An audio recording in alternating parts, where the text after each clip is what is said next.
This is RN205, the second PowerPoint, the second video. And we were on asthma, and we're down on maintenance treatment. So our best goal with asthma is to prevent it. So if we can help families figure out what the trigger is so that they don't expose the child, or if they know it's a certain season or when it gets windy or whatever, they can start additional preventative measures when that whatever season or weather condition comes. So leukotriene modifiers, this is Singulair, is a once-a-day pill that helps to prevent asthma. It prevents that whole cycle of an asthma exacerbation. Inhaled corticosteroids. So during an exacerbation, we're going to give either an oral or a IV, but the inhaled ones, which are going to work topically, are great for maintenance, and often they're mixed with a long-term beta-2 agonist, and so there are combinations available. So it's best when a kid, well, really anybody, but we really want kids to use an Aerochamber. This prevents them from having to time the puff and the inhalation. Because you do the puff, it's held in the chamber there, and so you can inhale it. It also prevents them from putting it right at the lips so that the propulsion hits the back of the throat and they swallow it down. So now it's absorbed through the gut. You get all the side effects and minimal therapeutic effect. If you can get them just to inhale it so we get the localized effect, we get much more therapeutic effect with minimized side effects. A child who's too young to put their lips around the Aerochamber will put a mask on. Obviously, you can't tell the child who you need to use that mask. They're too young to be able to breathe deeply and hold it as long as they can.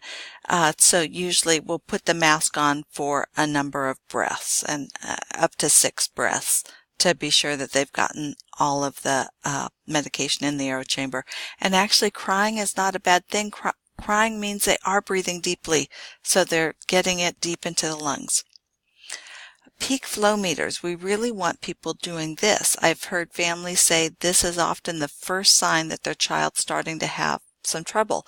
They'll see their peak flow start to decrease before they have any other signs, so then they can call the doctor, who will say, yes, let's start Singulair along with their regular regime or whatever. So this is a fast, hard breath, opposite of your incentive spirometer, right, which is a slow inhale. This is a fast, hard exhale. And we're measuring the maximum, the peak flow. Green is going to be 80% or above of what they usually can do. So we need them doing it when they're well to get these normals for them. And then whatever their usual maintenance routine is, that's what they're going to do during the green. Yellow is somewhere between 50 and 80% of their usual best. This is where we need them to call the doctor. They're probably going to add some medications. Less than 50% of what they can usually blow, we want them to get medical attention right away. So here's a nursing alert. Shortness of breath with decreased air movement in the chest to the point of absent breath sounds, accompanied by a sudden rise of respiratory rate. So you're hearing nothing and their rate is going up. This is an ominous sign indicating ventilatory failure and imminent respiratory arrest, right? The problem with asthma and bronchiolitis is you breathe in and less out, and more in and less out. And you can do that for a while until there's no more room to breathe in. And then you get these really tiny breaths. They speed up to try and get as much as possible in, but there's really not enough air moving to hear it. So wheezes is a much better sound than no sound. Moving on to cystic fibrosis. This is an exocrine gland dysfunction. So everything that's excreted is super thick. This is a genetic problem, most common lethal genetic illness among Caucasian children, and about 3% of the white population in the U.S. are carriers. It's an autosomal recessive trait, so the child has to inherit the gene from both parents. And of those, only 1 out of 4, and this is no guarantee if you've had one child with cystic fibrosis that the next won't get it. Every single pregnancy has a 1 in 4 chance that the child will have cystic fibrosis. So if you remember, your parents are each carriers, so they have a normal gene and then the recessive one. So some lucky, they give half of their children the normal and half the recessive. So 1 lucky child out of 4 gets the normal from each parent. 2 out of 4, or 50%, get a normal from one parent and the recessive from the other. So 50% of their kids are going to be carriers. And then 1 out of 4 gets that recessive gene from both. Since there is not the dominant gene, the recessive gene is going to act, which means they will have symptoms. They will have cystic fibrosis. So what is the problem? Everything that they secrete is thick, and where we see the biggest problems is respiratory and GI, and that GI specifically in the pancreas. So for respiratory, they have super thick mucus in the lungs all the time. It gets colonized with germs. We can never quite get rid of all the germs, so they have just a little bit of pneumonia all the time. So a bit of impaired gas exchange all the time. This means chronic hypoxia and chronic hypercapnia. This is sort of like your COPD, right? The treatment, aggressive pulmonary toilet. These kids are on inhalers, percussion vests, all of that at home. Periodically, we're going to admit them to the hospital and add IV antibiotics to that regime. But they are doing a lot every day at home. And here's a little girl getting that vest treatment. Most of these kids are going to have some sort of a IV line, especially when they come into the hospital. Many of them, they put in a port, and you can see that there it's not accessed. So at home, it's nothing hanging out, but when they come in, we've got that good central line that we can use on them. I'm also seeing them start to do a lot more PICC lines on these kids, just depending on how often they're expecting them to be in the hospital. So cystic fibrosis, we also see a lot of GI problems, particularly in the pancreas. So again, it's because of thickness that the pancreatic enzymes are thick. They stay stuck in the pancreas and end up obstructing it. So now the pancreatic enzymes can't get out, and basically they stay in there, plug up the ducts, and start to auto-digest. So the problem is these kids don't get those pancreatic enzymes, which we dump into our duodenum every time we eat. So they're not able to break down a lot of foods. So every time they eat, they have to take orally a capsule of pancreatic enzymes. On infants who can't swallow a capsule, and it's a good sized capsule, we'll open it and dump it on a spoonful of whatever, purees or something. We don't want them chewing it because it's little beads that are enteric-coated beads, so we don't want them chewing the beads, but it is okay to open it and dump those beads out. Over time, their pancreas gets damaged, and it makes them high risk for type 1 diabetes. And here's our pancreatic enzymes that they take every meal. We're going to give them a high-calorie, high-protein diet.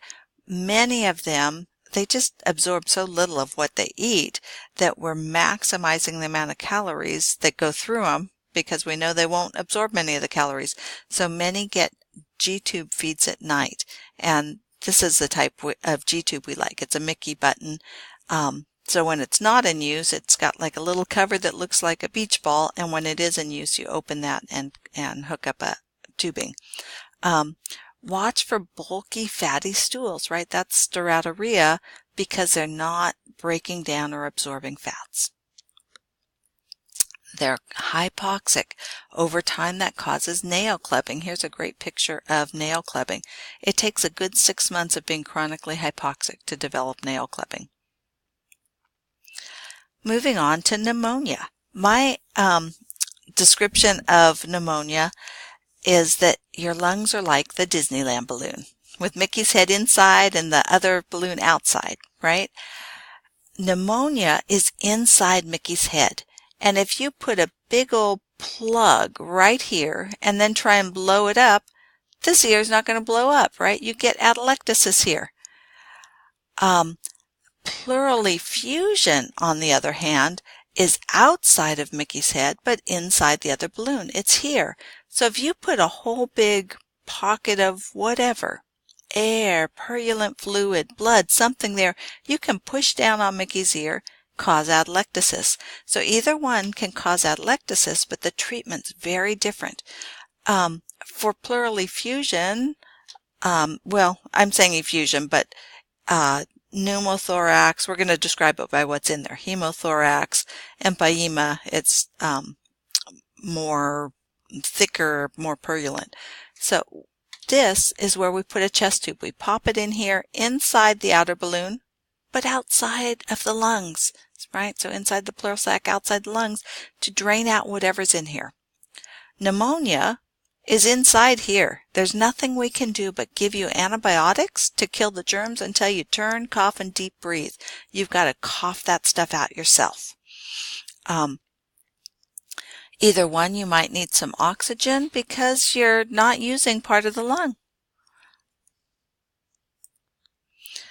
Okay, moving on to GI problems, hydration in infants. Infants and children have a higher percentage of body water in them, which makes them more susceptible to issues, to dehydration. So where is all that extra water? It's in extracellular water. And if you remember, you've got intracellular and extracellular.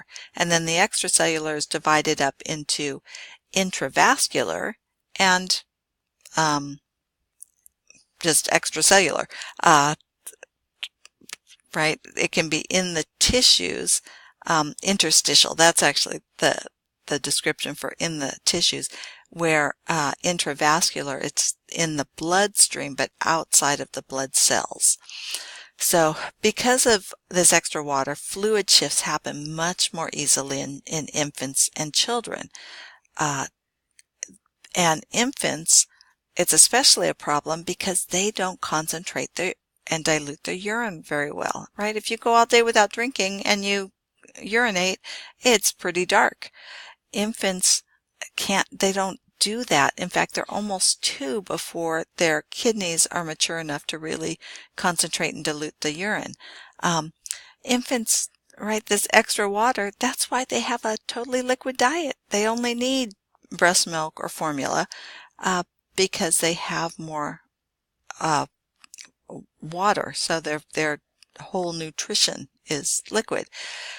When a child runs a fever, their fluid needs increase substantially. It's 12% for every degree centigrade. So a child running a fever needs not just their normal amount of fluid, but extra fluid. I have a YouTube there that if you'd like to click, you can watch that. So even though I'm saying children and infants need extra water, they don't need anything other than the water that's in breast milk or formula. They need the calories, they need the water connected to proteins and other solutes. They don't need plain water. And when they're given water, dilute the formula because you're running out, and then you give a bottle of water, a child can get water intoxication. They have too much water in the bloodstream. So when we looked at the plasma, we're going to see low sodium levels. The brain does not like this. They're going to have CNS symptoms, specifically seizures, can happen. So usually it's, too much free water, or if for some reason we gave them a hypotonic IV fluid, or if they're on dialysis, tap water enemas. Most often, though, it's going to be from inappropriately mixing formula.